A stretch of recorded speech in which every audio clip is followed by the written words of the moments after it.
Hello from Hills Bookstore. Thanks for tuning in to our event with Michelle Chouinard discussing A Tour to Die For.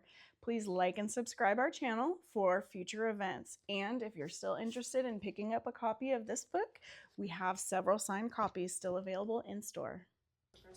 Yes. All right, everyone. Thank you for coming today. Michelle Chouinard. Yes.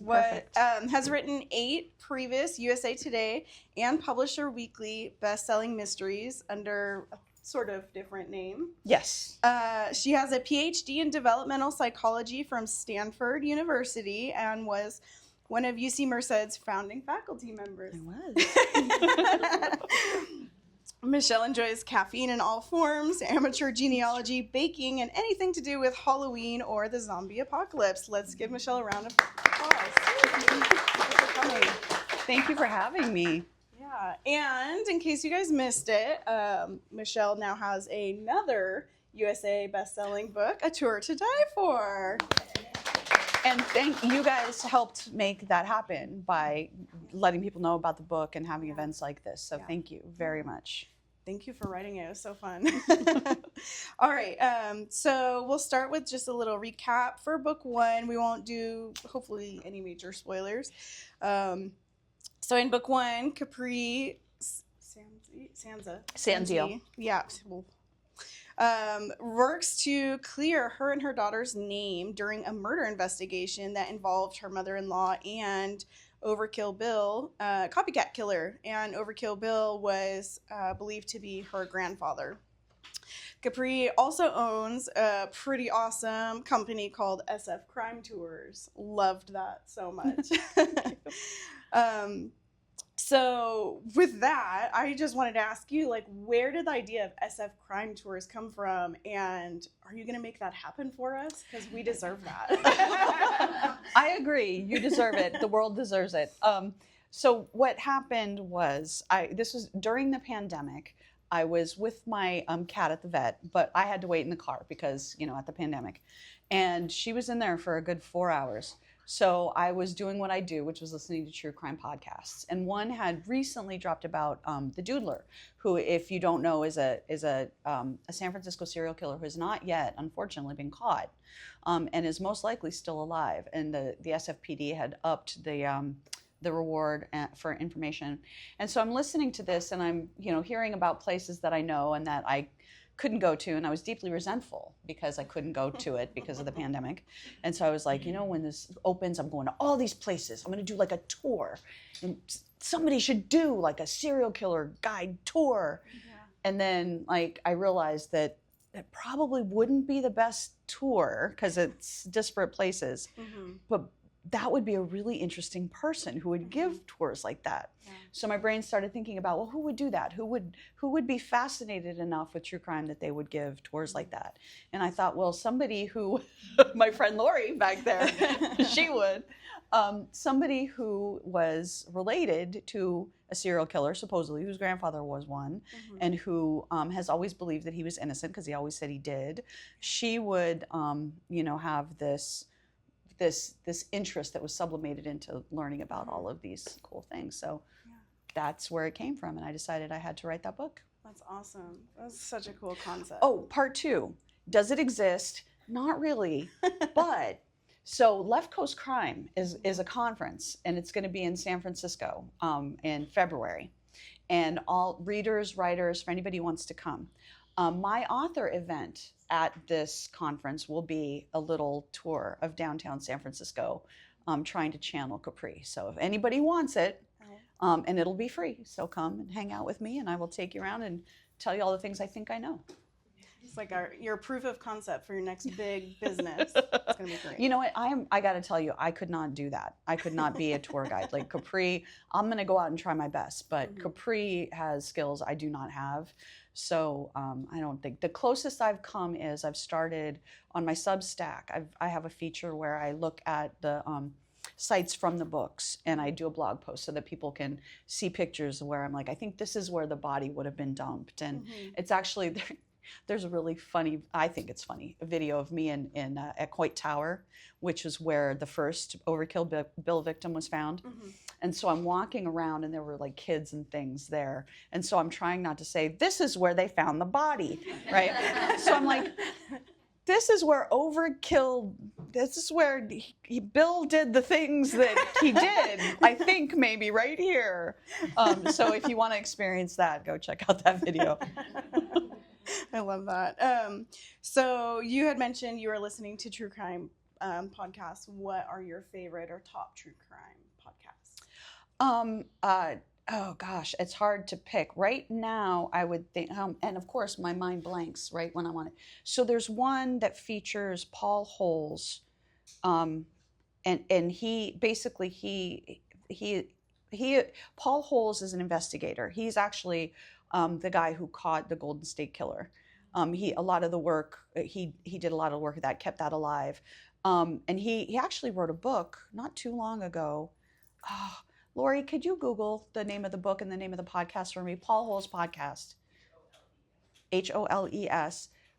He chats with a woman who takes these old cases, true crime cases from, they did one from like the 1300s. Wow. And she gives him the facts and stops periodically to say, how would you investigate this? What would you do? How would you, and so he gives his theories and he says what he would do. And sometimes he's really far off and sometimes he's dead on. And I find that just really fascinating. Buried Bones. Thank you. That's the name of the podcast. So please, my brain, when it comes to names, just names fly out of my own dog. I forget her name.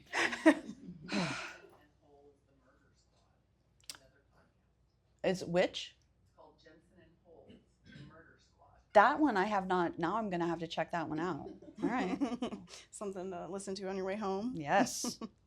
So with the different sites that you had in the book, were you familiar already with like where these murders were going to take place, or did you kind of create your own tour, so to speak? So kind of both. So like I say, I've been interested in true crime since probably an inappropriately young age, very young. But part of that I come by kind of honestly because there was a young girl, Michaela Joy Garrick, who was kidnapped right about not even a mile away from where I lived at this little market. And a friend of mine who lived in Marin County, she lived not too far from Polyclass, and probably everybody here knows about Polyclass. So very early on in life, I was being warned, right? My mother's like, no, you don't go out without this and that, and you do, you stay safe. And if there was also in the late 70s, it was probably Rodney Alcala who was taking pictures, claiming to be, I can make you a model, right? I'm going to take pictures for my portfolio, and then taking the girls off and killing them. So I was told, my mother would tell me these things like, if anybody says they want to take your picture and they, because they're an agent or whatever, you say no and you run and you call the police. And which she wasn't wrong to do that, to warn me. Yeah. But I think that kind of tuned me into the fact that not everybody's all that great. So I knew things like I knew about Zodiac and a lot of the big major crime things that have happened in San Francisco. And but then when I knew I was going to be doing this true crime, because she's a podcaster now too, a true crime tour guide / podcaster, I started researching. And so what I will do is if I know in my book, if I know something's going to happen in North Beach, I will start looking into historic crime in North Beach and looking to see. And originally I thought I was worried I might run out, and no, that doesn't seem like it's going to happen. So half of it is stuff I already know, and then I build on it and find out crazy things. Wow. Yeah. I think the number one thing, we actually did a serial killer guide to San Francisco for our mystery thriller book club in preparation. Yeah. And one of the most recurring comments was they loved how familiar the different sites were, and having something that was written, just right up the street from us. And, so I guess kind of along those lines, why San Francisco of all the places and everywhere in the world with a lot of crime? I've had a love affair with San Francisco since my parents moved here when I was 4. My mother had wanted to come out for the Summer of Love, but she was just too young. So when she was able to, she came out. We moved out here, and since the first day I set foot in it, I've loved it. I don't know why. When we get off the highway into San Francisco, it's like I can breathe. I just adore it. And I feel like every time I go there, I discover something new and something fun that I haven't seen before. I would live there if I could afford it.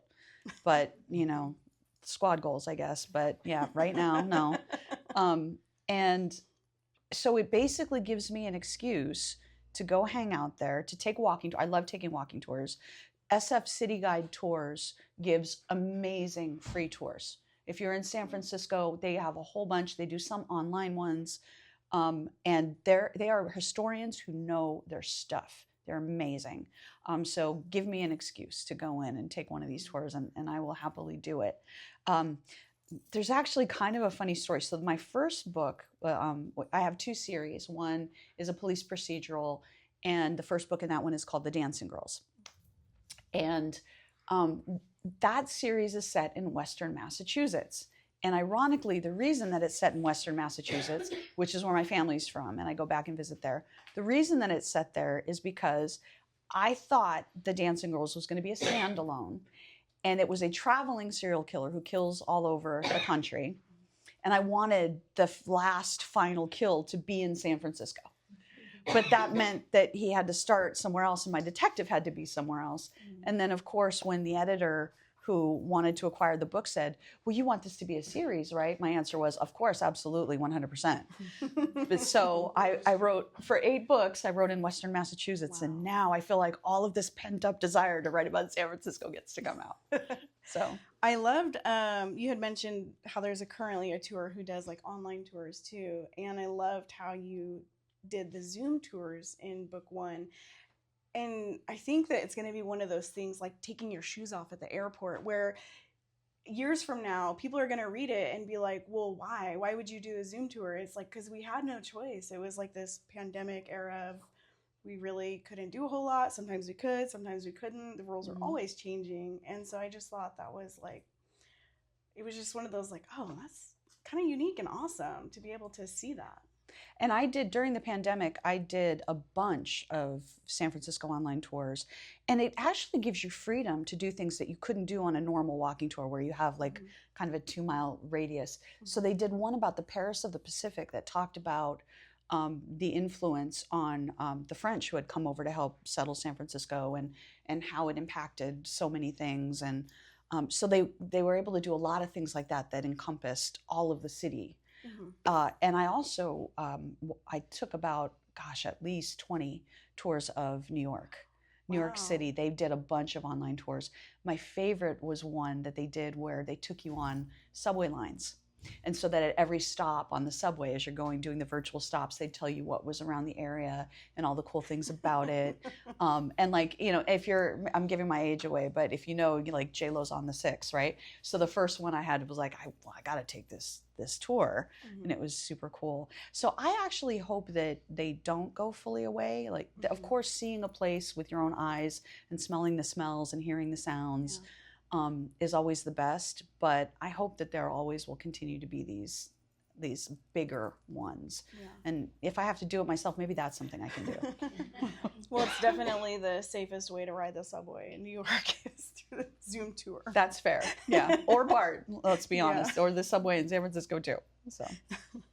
Okay, so with that, we'll go to book 2, A Tour to Die For. Capri's business is now booming thanks to the publicity from the Overkill Bill cases and her podcast. During a Barbary Coast tour, one of the guests witnesses a woman in an apartment being strangled. The police are called, but no evidence of misconduct is found, and Capri is basically contracted by the suspected victim's friend to investigate, use her investigative journalism skills to help with solving this case. When did you know you wanted to continue Capri's story? I mean, my hope was always that it was going to be a series. And when it was picked up by Minotaur Books, they wanted 2. So I knew there was going to at least be a second. And the second is always the hardest, right? There's no pressure to follow it up. But I knew that if I was going to talk about anything that was true about San Francisco, at some point we would have to talk about the gold rush, right? That's such a big part of California and California founding. So I took there wasn't an actual Barbary Coast tour, but there used to be, but now there's like a self-guided one where you can go online and there are plaques in the sidewalks in downtown San Francisco that point you to the next stop and take you to the different places. So I was like, all right, let me take this tour and let's see what I learn. And one of the things that I learned in the process of that was that there's this fleet of ships buried under San Francisco. And that just grabbed my mind and wouldn't let go. So that became a part of this. And I knew that was going to have to be central. Yeah, I loved all of that. And I loved learning about like Shanghaiing and all of, and I was like, wow, these are like things you never even would think would happen. Yeah, no, I didn't know that either. So are there any of you who know what Shanghaiing is? Okay, I didn't either. And I found out about this. Shanghaiing, what they would do is when people came into San Francisco during the gold rush, San Francisco started out it was about 800 people when they found gold. Within 2 years, it was 25,000. People and to put that in perspective, it takes other cities hundreds of years to grow that much. And they were all there in 2 years. These ships would come into the harbor, the crew would abandon them to go off to look for gold. And then the captains would be like, I got no way to sail this ship. So they would pay these thugs to kidnap people.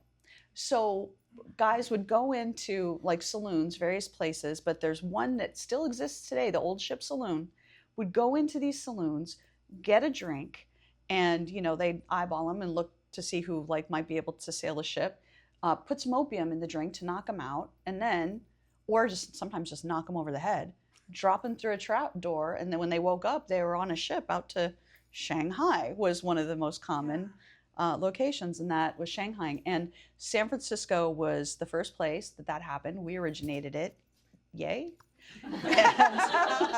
And it actually was quite a thing for a long time until the federal government passed a law that made it illegal. You would think that wouldn't have had to happen, but yeah. So I discovered all of these cool things. And the Old Ship Saloon, which is still in San Francisco today, there is a ship buried under it that used to be a saloon. You can't see it, but it's still there, and I think that's super cool. I think they need to find a way to like send cameras down or something that you can look at it. Oh, for sure. So, and I think it's in the beginning. There's a little history about the Barbary Coast, and it was talking about how people would pay for the gold rush because there was nowhere to live because the population boomed so much. They'd pay like $1,000 just for like a cot or a sleeping bag on the ground. And I was like, oh, that's where our high prices came from. Right?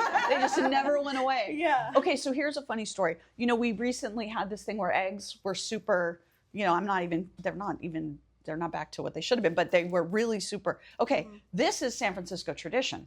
So during the gold rush, eggs were so expensive, and there were farms, out in the surrounding areas, but by the time you get them on horse-drawn carriages into San Francisco, half of them are broken and whatever. Mm-hmm. So what people started to do was go out to the Farallon Islands, which are right off the coast of San Francisco there, and there were all kinds of birds that were nesting there, and they would go and climb these poop-covered rocks to get the eggs, to harvest the eggs and bring them back in. Did this so much that they almost actually extincted a couple of species, and they again had to pass a law against it. But so this is old news for San Francisco, having to overpay for eggs. Karma. Yeah. And bedrooms. Yeah. Yeah. So in this story, there's a lot of kind of other side stories that are going on, including Capri's daughter Morgan and her ex-husband Todd, who are now doing a joint business venture to rent out the chateau. Is the chateau inspired by a real place you've visited, or what's the story behind that? So when I knew I wanted, I did a walking tour in Pacific Heights. I'm telling you, I do walking tours all the time. Did a walking tour in Pacific Heights, saw some of these mansions. And so then, of course, went on Zillow. I was like, let's see how much these actually sell for. And it's frightening, terrifying. So, but I found a couple that I really, really loved, and there was one that did remind me of like the Parisian kind of style, and I became obsessed with it. And I looked through it, and I was like, okay, this is the one that has to be my tour. So it's actually a real house that I based it on, and design all of the description comes from me looking at the picture and just writing the description down. I love it. But yeah, there's crazy real estate out there that just wow. So, and the idea of a 20 million house that probably the rest of us and the rest of the world, if we had a house that size, would probably only be 600,000. Yeah. Mm-hmm. Did the chateau that you toured or looked up on Zillow, did it have the hidden compartments? That no, I don't think so. Okay. Maybe it does, but I don't know that for sure. Haven't found but them. That came from I've been obsessed with these prohibition rooms forever. And I've had people say, oh, they're speakeasies. No, speakeasies were places where people went on purpose and gathered, like behind some legitimate business. Prohibition rooms were in people's houses where they could hide their alcohol from. And sometimes they were big enough that you could go in and drink, but oftentimes they're just like a little cubby in an attic, right? And I stumbled across that at some point when I was reading something. And then I went to Filoli Gardens, which is an estate in, what is the actual town that it's in? But it's by Redwood City. I don't know if thank you. And it's gorgeous, by the way. And they do a very cool Halloween thing called Nightfall. They also do an extremely beautiful Christmas. They decorate it up for Christmas. So if you're looking for something fun and seasonal to go, check that out. I was doing their Christmas tour. I think my friend Lori might have actually been with me at the time. Shout out to my friend back there. And they have a prohibition room. And I was just like, all this other cool stuff to look at, but I was just taken with this prohibition room. And I'm like, take a picture of me in, take a picture of me out. So then I turned that was my model for what, and I just happened to need to solve a hidden something. And I was like, oh, it's going to be a prohibition room. Boom, sold. Perfect. Yep. That's great. Okay, and there's also a certain handsome detective who wants to get to know Capri a little bit better and maybe stop her from meddling in some of his cases. What or who is the inspiration behind Petito's character? He was just truly something that I made up in my head. I have a vision of him. It doesn't match on to everybody, but there is a person that I discovered yesterday that is the closest to. Somebody asked me, who would you cast? He's not an actor, but I am going to go ahead and I'm going to pull him up for you. I think I might still have him. He's a baker, actually, that I fell in crush with on the Food Network. And his name is Damiano Carrera. And this is what he looks like. And you can tell me if I'm wrong. But if somebody is going to investigate me for murder, I want it to be him. Hired. Yeah, there you go.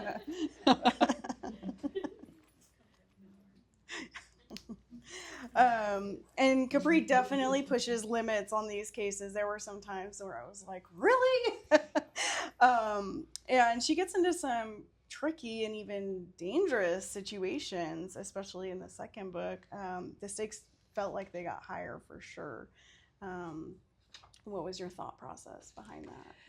So with my other series being a police procedural, police have rules. And so I would write these things, and I'm not going to say that things weren't ever bent. There were maybe things that were bent, but I try very much to keep, when my police procedurals, to the rules that police have to follow. But that leaves me really wanting to do some crazy things, and that's where the fun of an amateur sleuth comes in. So I can have her do crazy things like, break into desks when she shouldn't, and lie about who she is, and that honestly, I think where that desire to write that came from was from Sue Grafton. So I've been a huge addict for Sue Grafton most of my life. Hers used to be her and Mary Higgins Clark were my auto buys. The second they hit the shelves, I had to have them. But Kinsey Milhone would do things like, just pretend to be a UPS delivery person so she could get in. And, if she was in your house asking you some questions and you went to the bathroom, she was going to go through your mail. That was going to happen. And I used to always enjoy seeing what little shenanigans she would engage in. as a PI that the police couldn't do. So. Yeah. And how do you feel or not feel you relate to Capri's character?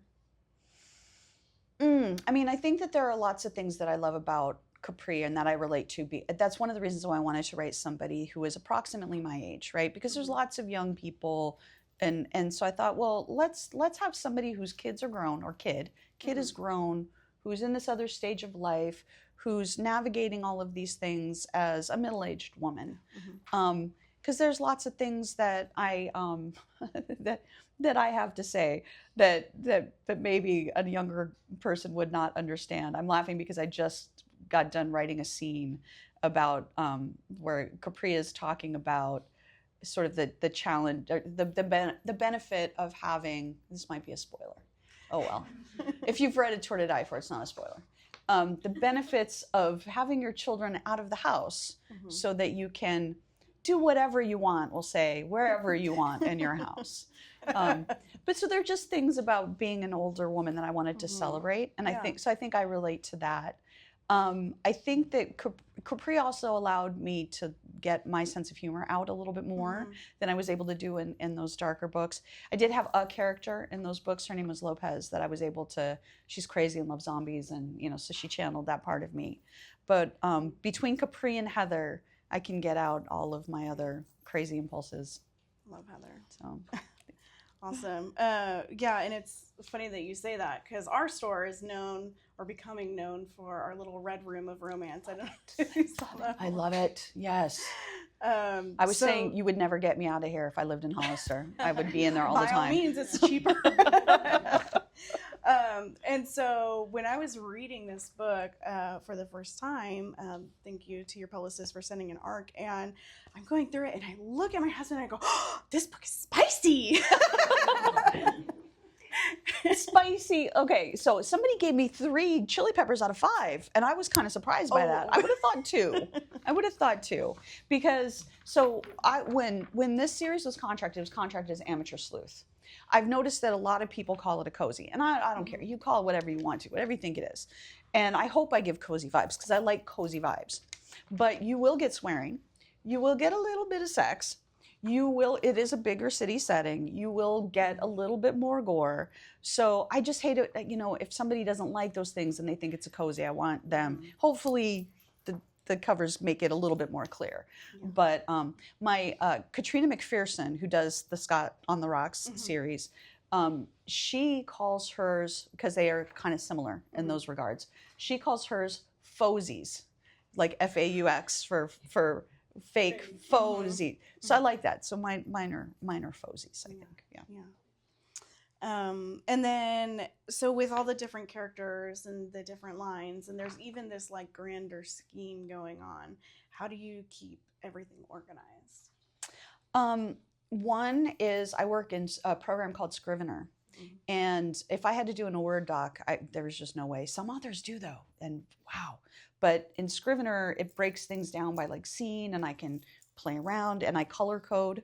So if there's a particular subplot that I want to track, I can put that color in there, so I know exactly, okay, it's been this many scenes since I revisited it. I need to, The other answer is I have an amazing editor, an amazing copy editor, who do things like, actually, this is one I caught myself. I'm very proud of it. If you read the ARC, you might have noticed there's a place in the book where Capri loses her phone. And then, like a scene later, she suddenly makes a call with it. And I got this one, luckily, on mine. I'm like, oh, she got the phone again. We have to fix that. But my copy editor, my editor, they will go through and be like, this character had green eyes and now they have blue eyes, and did you maybe want to fix that? And without them, I don't know how I would be able to keep it all straight, honestly. Awesome. Amazing. That's awesome. And who is your favorite character in the story? Oh, I mean, that's like asking who my favorite child is. I could tell you, I think obviously Capri's the main character, so I really enjoy spending time with her. But probably the funnest character to write is Heather. I never even know what Heather's going to say or do. So she's a lot of fun. Yeah, I really like just how like frustrated Petito would get with everything Capri did. He's like, really? Can you just try to do it the right way? And she's like, nope. no, No. no, that's not going to happen. Or she'll say, sure, absolutely going to try.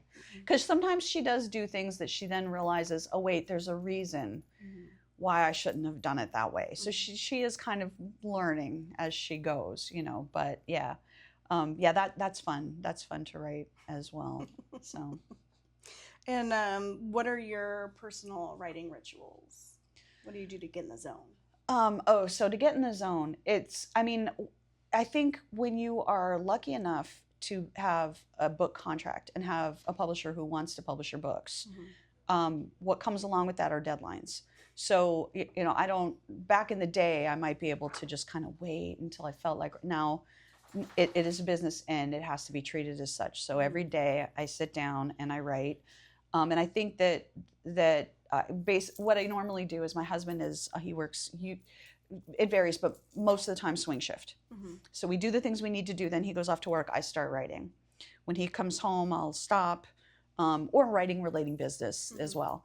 But then I will write long into the night because I'm part vampire, and when I'm, you know, at 3 a.m., some of the coolest things come out of my brain. So I like doing that.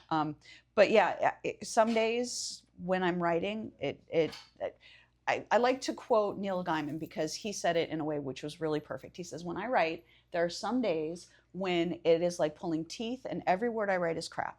And there are other days when it just flows and it's this beautiful process and I'm in the zone. He goes, and then when I edit my book, I cannot tell which day was which.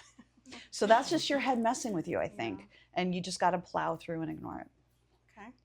And so it sounds like we're getting book 3 for this one. It has been turned into my editor, and I am now doing structural edits on it. It revolves around a cold case in Summer of Love, Haight-Ashbury, a runaway who was murdered, and then her niece has been obsessed with finding out who killed her aunt for her whole life. Now she's old enough, she's retired, she can be this armchair detective. She flies out to San Francisco to start looking into it and then goes missing.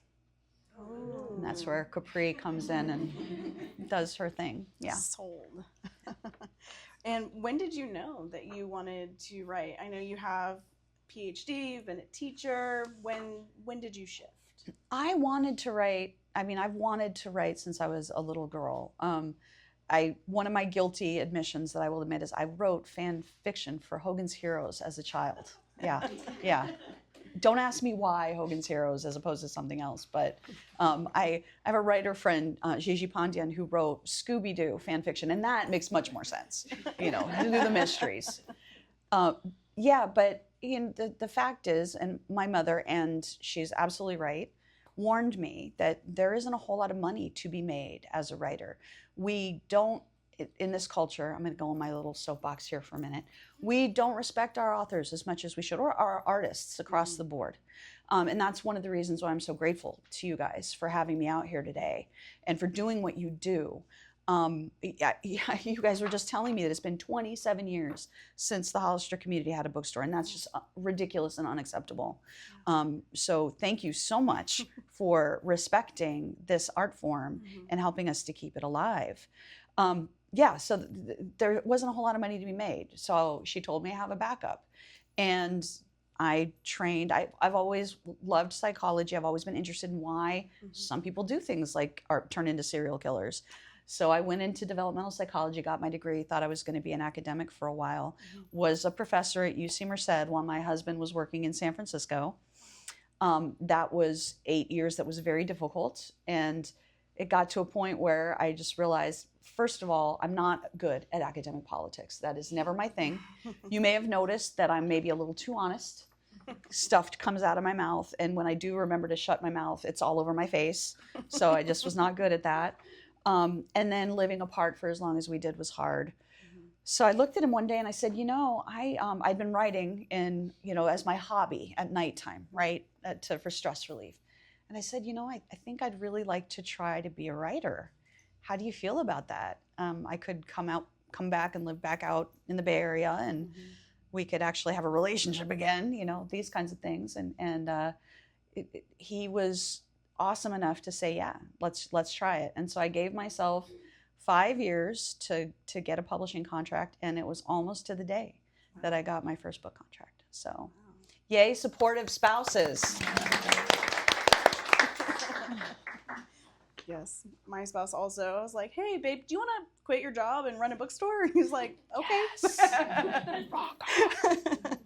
Awesome. Well, I wanted to open up to the audience if anybody had questions about book 1, book 2. We tried our best not to spoil too much, so we ask that everybody kind of keep that courtesy. Don't throw any big bombs about book 1 out there. But so any questions? Yes. Yes. So, Capri, you say you don't always know what she's gonna say or do.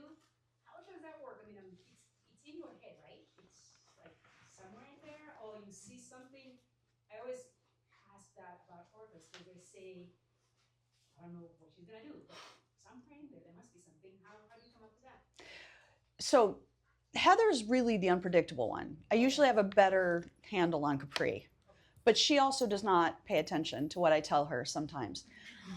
So when I studied developmental psychology, my area of specialty was learning and memory. And I learned a lot about how the brain works and how we learn and how our brain processes things. And there's a lot of sort of calculation going on in our brains.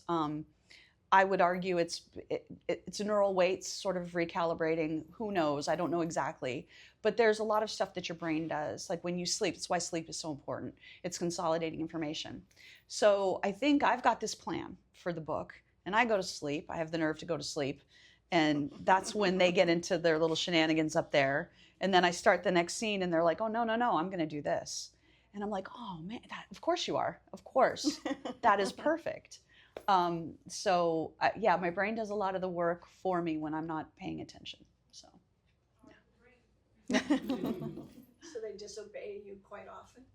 Yeah, there have been times. There are times when I'm like, no, it's going to happen this way, and then it just shuts down. And I've learned to recognize that what that means is I'm forcing my character to do something that doesn't work for some reason, and then I have to go back a few scenes and take a look and go, why is this not working?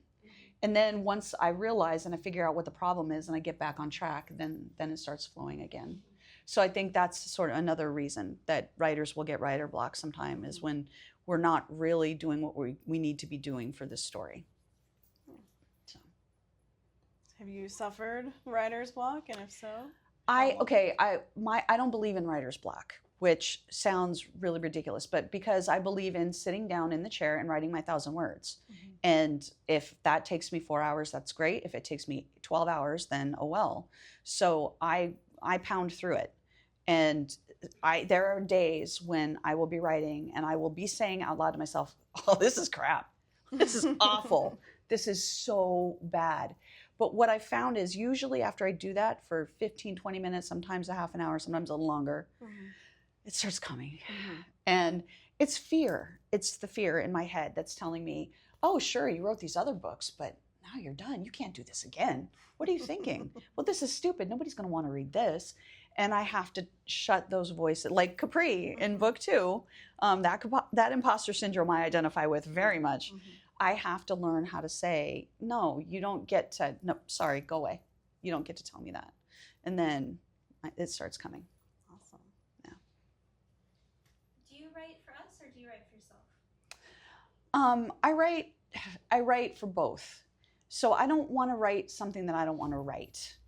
But that having been said, so for example, I've noticed a trend in the advanced reviews for A Tour to Die For, that people are very interested in learning about something, I'm not going to spoil it, that I kind of did at the end. And they're like, oh, that cliffhanger. And I was like, I didn't mean that as a cliffhanger, mm-hmm. but I think I need to make sure I revisit that. So I'm going to make sure that if I get something from you, I hear that there's something you guys love or that you want to see, I will try to answer that, either by giving you what you want or showing you why you don't really want that.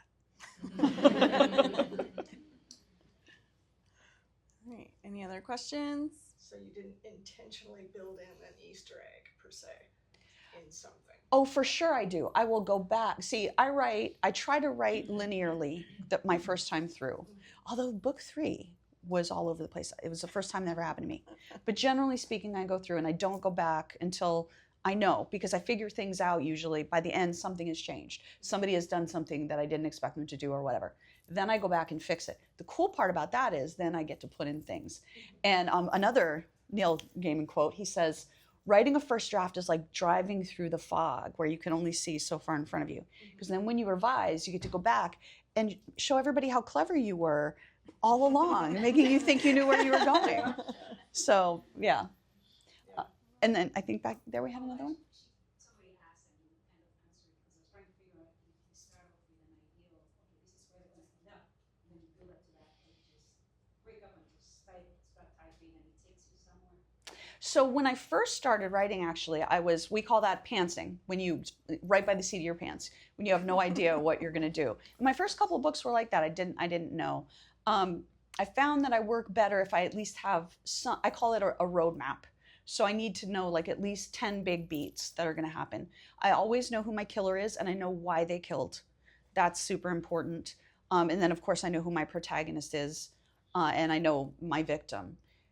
Then within that, sometimes things happen. So like, for example, I'm not going to say where because I don't want to give it a spoiler, but there's somebody in one of the books that I was, writing and I was like, oh crap, they've got to die. I have to kill him. Oh man. So I still get surprises and things, but having that framework in place is really helpful. Slightly different question. So like Heather, the friend who shows up like in book one, I've only read book one, and she just shows up one night, puts her face in a bed, and she spends the night. Is like inspired by friends, swimming with friends. Like where are you getting that? So I am a big believer in found family. I think that, if you're lucky enough to have a huge, great, genetic family, that's awesome. I think because I moved out to San Francisco with my mom and my stepfather when I was very young, I didn't have tons of cousins and things around, and I don't have any siblings. It turns out I have a half sibling, but I didn't know her until I was in my 20s. So for me, found family and the role that friends play in your life is really huge. And that's what I really wanted to represent. I think everybody needs a best friend like Heather. I think everybody needs a best friend like Capri. I think they're both there for each other. And yeah, the fact that I'm lucky enough to have a friend here supporting me today is not coincidental. Yeah. Oh, I really like that one. Thank you. Have you ever started out with a thought that there was going to be one person as the killer and then changed as you were writing? No, because everything that comes, I had an editor once say, how about we change it to this person being the killer? And then my head exploded. And I was like, no, for whatever reason, that seems to be my one, I might change up victims or, and I've had the psychology of why the killer killed shift a little, but who the killer is and the basic reason for why they're killing always has to anchor me, I think. So, yes. What was your research process wise, like looking into like serial killers or even like police procedure? Did you like interview anyone, or it's all just like online searches? So, like I said, I've been fascinated by true crime since I was very young. And so a lot of when Capri is like coming up with, she's remembering a case about this is just stuff that lives in my head because I watch all the documentaries about true crime. I listen to all of the podcasts. And so sometimes the research is just, it vomiting out of my brain. But yeah, when it comes to things like police procedure, I have a cabal of people that I will go to.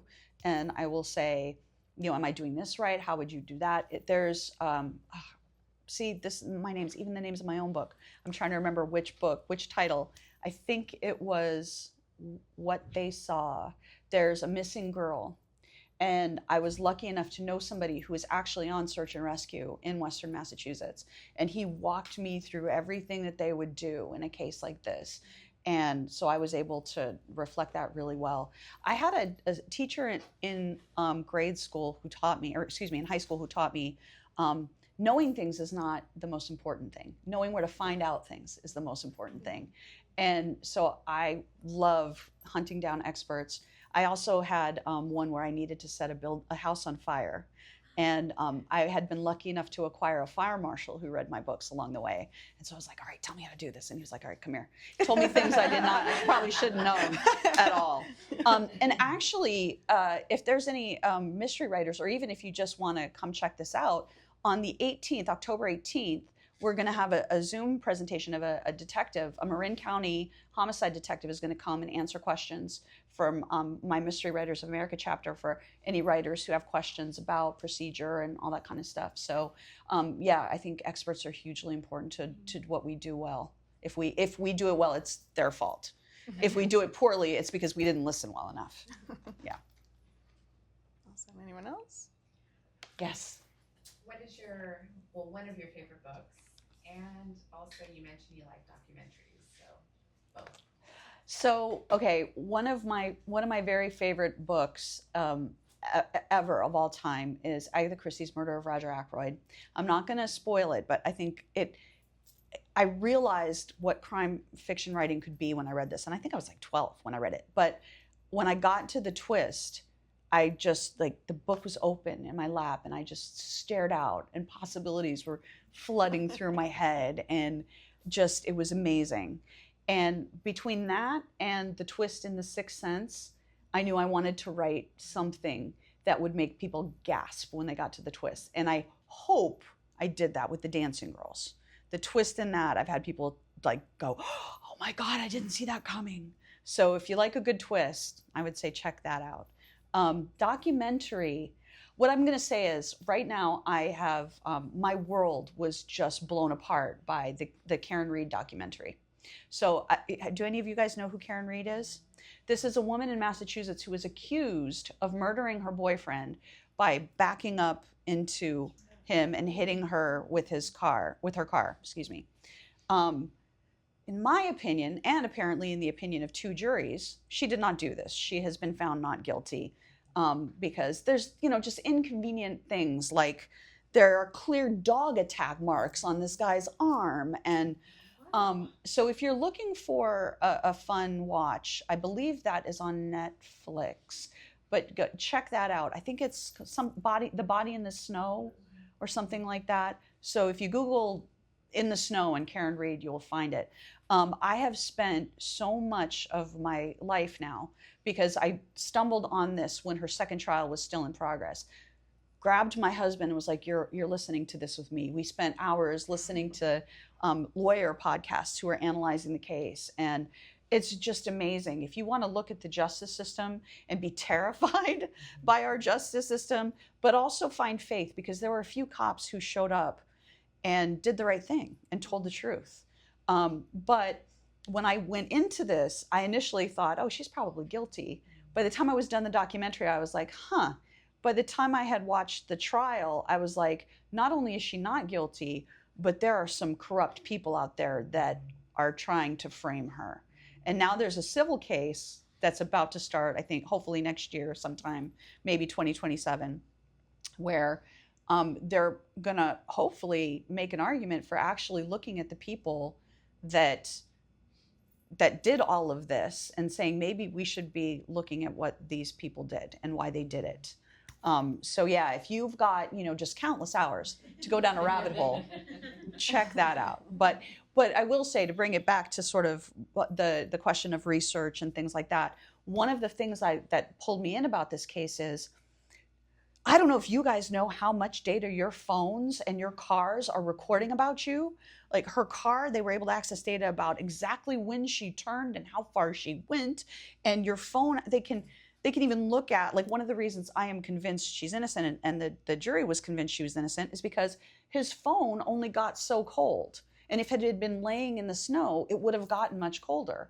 So your phone is registering temperature, it's registering terrifying amounts of information about who you are and what you're doing and what you're searching and all the things. So if you have any illusion of privacy in this day and age, wave it goodbye. For good or for evil. Yeah. Anyone else? I could talk all afternoon. You might have noticed. I I love your murder jewelry. Girls got to have a brand. Gail Carriger, who writes steampunk urban fantasy, I went to a talk that she gave to some writers, and she was like, know your brand, lean into your brand, dump your brand. So we have corpse earrings, we have stabby cat necklace. Yeah. I like your do not cross This phrase. And the crime little scene. hair clip my is a hair knife. That's right. That's right.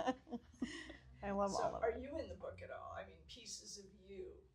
Because I have a character that lives, part of me is in one of the characters. Oh, you're a writer. Yes. That's awesome. Yeah. Come to my thing. Come to the thing. Okay. Are you a member of Mystery Writers of America NorCal? I don't write mysteries. So Lori, you don't write mysteries. No. Yeah, you could. There's a mystery in all books. There's a mystery in all books. Come talk to us. I think that there's a piece of me in every character. I mean, even the bad characters. So I would like to believe that most of my villains are they believe in what they're doing. Most of them believe that they believe that they're the hero of their story. So there are things that I would say I can explore, you know, and even in the bad characters. So yeah, there's a little bit of something in everyone. And one of the things that Capri has, I think, that comes from me is my desire to see justice done. I think that my favorite podcasts are the one where we have an answer. I don't like it where at the end we still don't know who did this. That makes me very unhappy. And she has a conversation, I'm going to not spoil it, at the end of the first one with someone about who do we owe justice to? And I think this is one of the moral questions that comes along with true crime podcasts and documentaries is there are people out there, there are real people related to these killers, related to these victims, related to these suspects. And we have to be very careful about how we intrude on their life.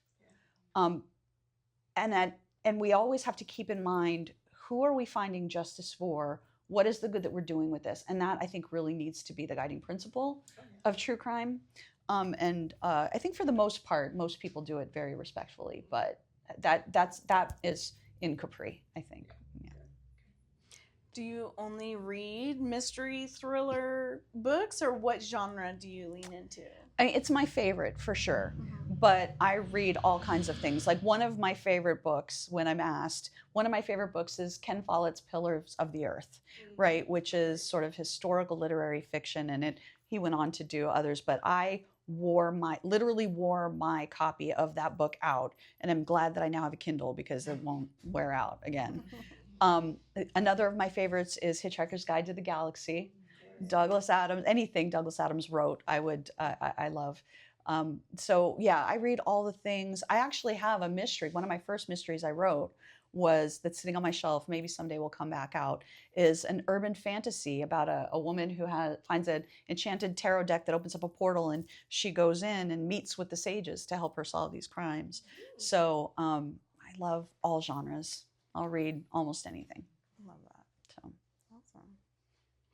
And so for you guys who may or may not know, today is the first day of the week of our banned book week.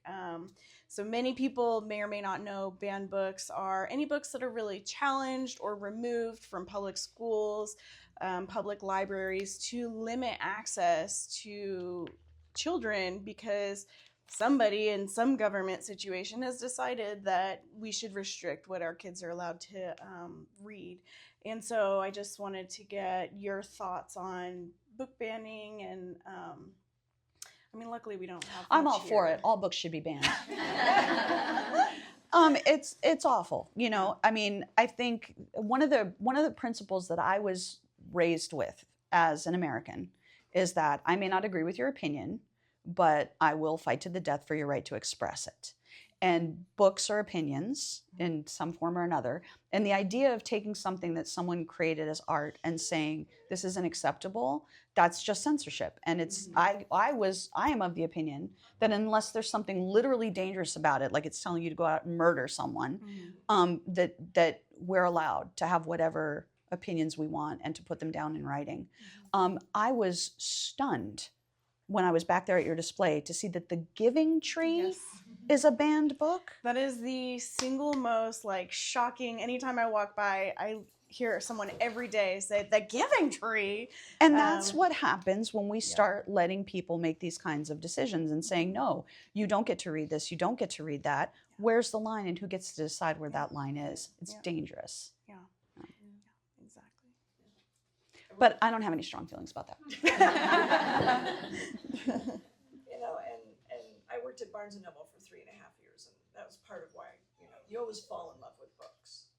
You know? Mhm. And it was hard sometimes to sell some books to little kids, but you know, we don't censor books. And I remember selling a book about, you know, Paris Hilton, and I knew it had some pictures in there that were very risque to a little girl. She was probably 10. And it was like, does your mother know you're buying the Yeah, book? yeah. And she goes, yep. And I was like, okay, you know. Yeah. I mean, I couldn't have not, I was going to sell it to her, but it's just like, you're going, you got to have to make sure that the parents are aware that sometimes, because some of it is inappropriate. And I received some inappropriate stuff when I was very young. It happened to be some of my brother's porn and was traumatized for a while from it. But, you know, it's just, it wasn't censored appropriately by my parents to Yes. make him take Agreed. the crap out of the house. Agreed. Yeah. You're 10, you don't need to see that stuff. And I mean, I was 10, maybe even a little younger. I was reading about Jack the Ripper. And was that appropriate? Probably not, you know, but that's different. And as a developmental psychologist, I haven't said that for a while. As a developmental psychologist, one of the things that the studies show is that parental guidance is important. So if your child watches something that's violent and you sit there and you explain to them what's happening, why it's wrong, whatever, they will actually come away from it less violent. The impact of how we are presenting these things is so much more important. So is it right to just keep these things completely away from children? Or is it right to, that's not for me to decide, that's for every parent to decide. But my child, if I were to have one, which I don't, I get to make those decisions for my child. And that's what I love, in theory, about this country when we don't ban books. So. Awesome. All right. So is last chance. Any questions? Oh, yeah. Go ahead. I actually have a question. So speaking about kids, I grew up reading Nancy Drew, and like that's kind of what like really got me into murder mysteries as a kid. Was there any like book series growing up that really got you into murder mysteries or child sleuths? It was Agatha Christie. Like I skipped and went, I don't know why this happened. But I mean, I do know that somebody gave me a childized, I don't know what the right word for that is, version of some Arthur Conan Doyle stories. And that I think was the gateway drug that took me in. But Agatha Christie was what I found next. And I worked my way through everything that she wrote. I had passed Nancy Drew by completely. I circled back to her later. And then after with Agatha Christie, everybody that I could get that was even kind of close. And then my next big discovery was Sue Grafton. And then I actually didn't discover Mary Higgins Clark until I was, I think 19 was when I read my first one of hers and became obsessed. So, yeah.